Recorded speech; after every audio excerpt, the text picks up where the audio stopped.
অপারেশনের খরচা 1.5 লাখ টাকা। মিডল ক্লাস পরিবারে অসুস্থ মানেই হলো একটা যুদ্ধ। শীতকালে সকালবেলা ঘুম থেকে ওঠাটা একটা যুদ্ধ বটে, কিন্তু কম্বলের ভেতর থেকে উঠতে যেন ইচ্ছা করে না। সেই 5টা থেকে আমাদের অ্যালার্ম বাজতে শুরু হয়, আর 5:30 বেজে যাচ্ছে, তবুও যেন ঘুম যেন চোখ থেকে ছাড়ছে না। আমাকে না রাতে যত ইচ্ছা কাজ দাও, দিনে যত ইচ্ছা কাজ দাও, কোনো প্রবলেম নেই, কিন্তু শীতকালে সকালবেলা ঘুম থেকে ওঠাটা বিশাল চাপের যেন আমার কাছে। মনে হয় না যে উঠি, মনে হয় আরে একটু শুই তারপরে উঠবো, আরেকটু শুই করতে করতেই যখন ঘড়ির কাঁটাটা দেখি, ব্যাস দেরি হয়ে গেছে। আমি ধরপড় করে উঠি, মনে হয় যেন যা আজকে আর কিছু টাইমে রেডি করে দিতে পারবো না। এই টেনশানেই আমার তখন আর অতটা ঠান্ডা লাগে না, জানো তো। আমি এখন একটা পাতলা চাদর গায়ে দিয়েই চা করতে চলে এসেছি রান্নাঘরে। গুড মর্নিং বন্ধুরা, কেমন আছো তোমরা সবাই? আশা করছি তোমরা সকলে খুব ভালো আছো, আমিও বেশ ভালো আছি। আজ হলো শনিবার, সকাল সকাল ঘুম থেকে উঠেছি। আজকে একটু প্রাণায়াম করেছি ফার্স্টে, তারপর মুখ ফুক ধুয়ে এখন চা করলাম। চা আর এই বিস্কুটটা ফুরিয়ে গেছিলো, কালকে তুমি আসার সময় এই বিস্কুটটা 2 প্যাকেট নিয়ে এসেছিলো, আলু নিয়ে এসেছিলো। হ্যাঁ, ওকে বলেছিলাম ডিম নিয়ে আসবি, তো ডিমটা ফুরিয়ে গেছে, ও ডিমটা আনতে ভুলে গেছে। আমি কালকে বলেছিলাম সন্ধ্যাবেলা বেরোবো, আমাকে বললো যে তোমাকে বেরোতে হবে না, ঠান্ডা, আমি আসার সময় সব গুছিয়ে নিয়ে আসবো। বাচ্চা মেয়ে তো, 2টো আনতে বলে 3টে ভুলে যায়। তো যাই হোক, 2টো বিস্কুটের প্যাকেট নিয়ে এসেছে, আলু নিয়ে এসেছে, আর ডিমটা আনতে ভুলে গেছে। দেখি আজকে যদি আমি বেলার দিকে পারি এখন বাজারে যাবো, কারণ ফল টল কিছু নেই, বাজারেও আনতে হবে। আজকে বুলকে নিয়ে যাওয়ার কথা ছিল, ভেবেছিলাম যে তোমার যাবো আর নিয়ে চলে আসবো। ও যেহেতু যাবে না আজকে, সেহেতু আমি একবার বেলার দিকে বেরিয়ে নিয়ে আসবো। হাতটা বড্ড ঝিনঝিন করছে ইদানিং, এই হাতটা নার্ভের প্রবলেম ছিল তো, এখন এই বড় বড় ডাবগুলো চাগিয়ে না আবার ঝিনঝিন করা আরম্ভ করেছে। মানে আমাকে তো ডাক্তার বলেই দিয়েছিল যে কোনো ভারী জিনিস চালাবে না, আবার এই চাগিয়ে ঝিনঝিন করছে, খুব ঝিনঝিন করছে। মানে হাত ফেলে রাখা যায় না, ফেলে রাখলে পুরো তো হাত অবশ হয়ে যাচ্ছে। চলো আমি একটু চাটা খাই, এসে ইন্ডাকশানে ভাতটা বসিয়ে দেবো, এখানে কড়াইটা আছে, বেটে তরকারি দেবো, ঠিক আছে? এখন একটু লাইটটা অফ করে দিয়ে দেবো। চাটা খাওয়া হলো, এখন ভাত বসাবো। এখন না আমাদের চালটা আগে যা নিতাম তার থেকে এখন অনেকটা কমে গেছে। আগে 1 কাপ আর হাফ কাপের একটু বেশি নিতাম, এখন হচ্ছে কি হাফ কাপের আবার কম নিতে হবে, নাহলে কি বলো তো ভাত থেকে যাচ্ছে। আর দুপুরে তো ঠান্ডা ভাত থাকে, আমার খেতেও খুব একটা ভালো লাগে না। আর তাছাড়া কি বলো তো, ভাত খেলে এখন বাড়িতে যেহেতু বসে আছি তো, শরীরটা আর একটু ভারী হয়ে যাবে। এমনিতেই আমার শরীরটা আগের থেকে অনেকটাই ভারী হয়ে গেছে, সেটা আমি বুঝতে পারি, কিন্তু আর কি করা যাবে। এখন ভাতটা না খেলেই মানে বেশি ভালো আর কি। কিন্তু বাঙালি তো, ভাতের মানে একটা আছে জানো তো, টান আছে, ভাত না খেলে ঠিক চলে না। আবার আমি এখন ওই যে মটর কড়াই ভিজিয়ে রেখেছিলাম রাত্রিবেলা, ওই মটর কড়াইটাকে একটু আদা দিয়ে কাঁচা লঙ্কা দিয়ে বেটে বড়া করছি।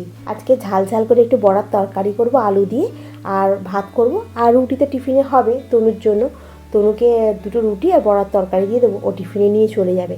তাই একটা তরকারি ভাত তো, ঝামেলাটা আজকে একটু কমই আছে। আশা করছি টাইমের মধ্যে হয়েই যাবে। আর এখন বেশি বাজেনি, এখন ওই 7টা বাজতে 5 মিনিট বাকি আছে।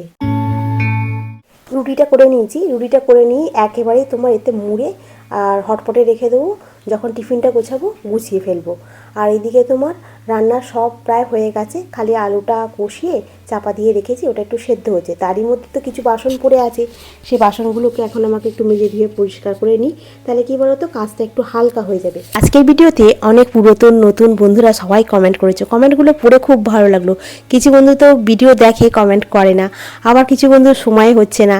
সব কমেন্টগুলো আমি পড়লাম, জানো তো, পড়ে খুব ভালো লেগেছে। তবে নামগুলো একটু পড়ে নিই, তাহলে তোমাদেরও বেশ ভালো লাগবে, আমারও তার সাথে ভালো লাগবে। পিয়ালি মাইতি কমেন্ট করেছে, পুবালি, সুস্মিতা বিশ্বাস, মিতা মুখার্জি, কাবেরী বন্দ্যোপাধ্যায়, উর্মি, কাবেরী নন্দী কুণ্ডু, দীপ, সজল চ্যাটার্জি, আর হচ্ছে তোমার প্রিয়াঙ্কা। আর এই দেখো আমার বড়া দিয়ে আলু দিয়ে তরকারি হয়ে গেল। ঝোলটা এতটা রেখেছি, ঝোলটা এতটা থাকবে না, একটু কমে যাবে। আমার জুতোটা গলাচ্ছে, কম্পাউন্ড।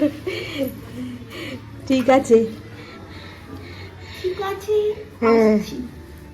আমার একটা জুতো চাই, আমার একটা লাল রঙের সোয়েটার চাই, আর কি চাই? আর একটা হেডফোন চাই। আচ্ছা, আগে চশমাটা কিনতে হবে, অনেকক্ষণ ধরে বসেছি। ঠিক আছে, তো জুতোটা পায়েতে। ঠিক আছে, সাবধানে যাবি। হ্যাঁ, হ্যাঁ, টাটা।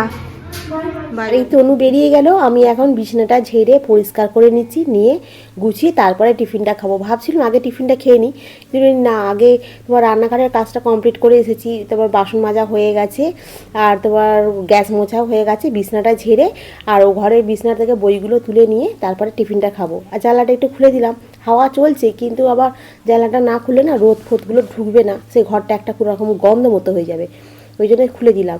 আর দেখো জানলার মধ্যে ওরকম একটা কাগজ দেওয়া আছে, কিরম দেখাচ্ছে না অদ্ভুত, হ্যাঁ কিরম একটা বিচ্ছিরি দেখাচ্ছে, আমার তো কি খারাপ লাগছে, কিন্তু আমার এখন কিছু করার নেই, এখন যেমন আছে তেমনই থাকবে। হ্যাঁ, আর এই শীতকালে না খুব সমস্যা হচ্ছে, ওখান থেকে একটা ঠান্ডা হালকা একটা হাওয়াও ঢুকছে। আর মধুমিতা বলছিলে শার্টটার কি নাম, শার্টটার কোনো নাম নেই গো, একটা প্যাকেটে করে দিয়েছে, 30 টাকা দাম নিয়েছে, জানো তো, তোমাদের দেখাবো। আর এই তনু বেরিয়ে গেল, তারপরে তোমার ও ঘরে বিছানাটাকে গোছালাম, এ ঘরে তোমার বিছানাটাকে বইপত্রগুলো গুছিয়ে তোমার রাখলাম, রেখে ভিডিওর কাজ করছিলাম, ভিডিওর একটু এডিট বাকি ছিল, এডিটগুলো করলাম, এই বিদে যেমন আমার কাজ হয় ওখানেও করলাম, করে এখন মুড়ি আর তোমার বাঁধাকপির তরকারি নিয়ে বসলাম। বাঁধাকপির তরকারিটা কালকে রাত্রিরে করেছিলাম না, ওটা রয়ে গেছে, আমি ভাবছিলাম রুটি করবো, তো রুটি দিয়ে অতটা বাঁধাকপির তরকারি আমার ভালো লাগে না, আমার বেশ মুড়ি দিয়ে জমিয়ে খেতে হেভি লাগে। এর মধ্যে যদি চানাচুর ফানাচুর থাকতো আরও একটু ভালো থাকতো, সেদিনকে চানাচুরটা এনেছিল, সব খাওয়া হয়ে গেছে শেষ। আর তুমি আজকে বলছে একটু আলু সেদ্ধ একটু ছোলা এ করে রাখবে, রাত বিকেলবেলা দিকে একটা সেই ফুচকার একটা প্যাকেট নিয়ে এসেছি গো, ওটা বলছে এয়ার ফ্রায়ার করে নেবে, নিয়ে ওটা ভালো করে মেখে তেঁতুল জল দিয়ে ডুবিয়ে খাওয়া হবে। যে ঠিক আছে, এখন মনে করে থাকবে কি ভুলে যাব, ওটা এখন ব্যাপার হচ্ছে। তো চলো এখন কাজ মানে খাই, খেয়ে দে এখন তোমার ঘরদালানটা ঝাড় দেবো, মুছবো, টুকিটাকে আরেকটু কাজ আছে সেগুলোকে একটুখানি গুছিয়ে করব। আর মনে করে ছোলাটাকে ভেজাতে হবে আর আলুটাকে সেদ্ধ করে রাখতে হবে। আজকে তো শনিবার, আজকে তুমি আবার তাড়াতাড়ি ছুটি, 4টেই ছুটি হয়ে যাবে, 4টেই ছুটি হলে কি হবে, ওরা আস্তে আস্তে সেই 6টা 6:30 হয়ে যায়, কারণ ট্রেনের অসুবিধা, তো ট্রেন তো টাইমে নেই, আর যদিও বা আসে তাহলে এত ভিড় হয়, আমার খুব ভয় লাগে জানো তো। আমি বলি যে তুই উঠবি না, বলছে না উঠলে আমি তাড়াতাড়ি বাড়ি পৌঁছাতে পারবো না, তবে একটু তাড়াতাড়ি বাড়ি পৌঁছালে আর কি ও একটু পড়তে পারে, বুঝলে তো, সেই জন্য। তো চলো এখন দেখতে দেখতে ঘড়ির কাঁটা প্রায় 11:15 বেজে গেছে। সানান শাহ একদম ঠিক বলেছো, বাস্তব কথা বলার জন্য তোমাকে অনেক ধন্যবাদ। জীবন আমাদের অনেক কিছু শেখায়, আমিও চেষ্টা করছি শিখে এগিয়ে যেতে। আর এখন জামা কাপড়গুলো একটু কেচে, আর ছাদে যাব না, এই 2-1টা তো খালি ওই নাইটিগুলো আছে বাসি, আর তনুর অফিসে পড়ে গেছিলো শার্টটা, ওই শার্টটা রয়েছে, ব্যাস এগুলো কেচে ধুয়ে এরকম ব্যালকনিতেই মেলে দেবো, দিলেই শুকনো হয়ে যাবে, ছাদে যাওয়ার দরকার হবে না।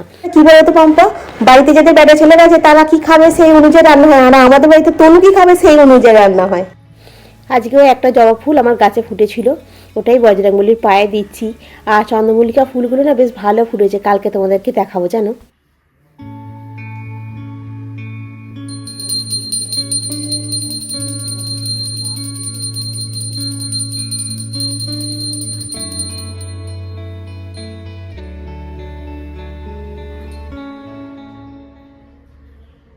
এই যে আমার রান্না হলো বড়ার তরকারি, আর সেই এর ডালটা ছিল লাউ দিয়ে, ডালটা নিয়েছি, আচারটা, আর এই হচ্ছে আমার ভাত।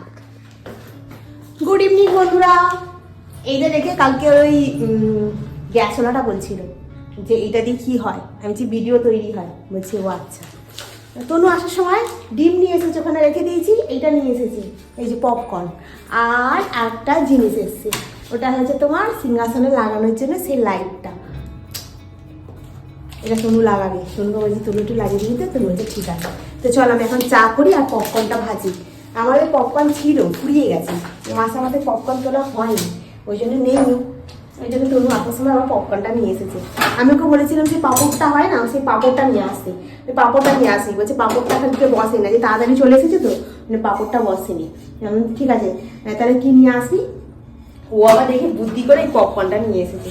দুপুরবেলা খাওয়া দাওয়া করে বাসনগুলো মেজে ছোলাটাকে ভিজিয়ে রেখে দিয়েছিলাম, আর ওই ম্যাটগুলোকে ধোবো বলে নিয়ে রেখেছি, আর ধোয়া হয়নি, জল দিয়ে রেখে দিয়েছি। ম্যাটগুলো না খারাপ হয়ে গেছে, কিরকম একটা হয়ে গেছে না, তো মট করে ভেঙে যাচ্ছে, দেখি যদি ভালোভাবে ধোয়া যায় তো ভালো, নাহলে ওটাকে ফেলে দিতে হবে। আজকে কোন কালের, আরও নতুন আছে, নতুনগুলোকে বার করে ভাবছি। তো চলো একটুখানি চা বসাই, আর তার সাথে একটুখানি পপকর্নটা ভাজি। সবসময় পার্সেল আনবক্সিং হচ্ছে একটু দেখাতে হয়, বুঝলেন দিদিমণি, কিরম হয়েছে একটু দেখুন। ওয়াও, ওয়াও, ভুল ভাই বলিস, এই আমি ঠিক ঠিক হিন্দি বলি, তোরা একটু আমাকে সাহায্য করিস না হিন্দি বলাতে, খালি সবসময় বলি ভুলভাল। ওটাকে মটমট করে ফাটাবি না, দেখ খালি ওটাকে খোল না, ওটা মটমট করে ফাটাচ্ছে। Sensor light,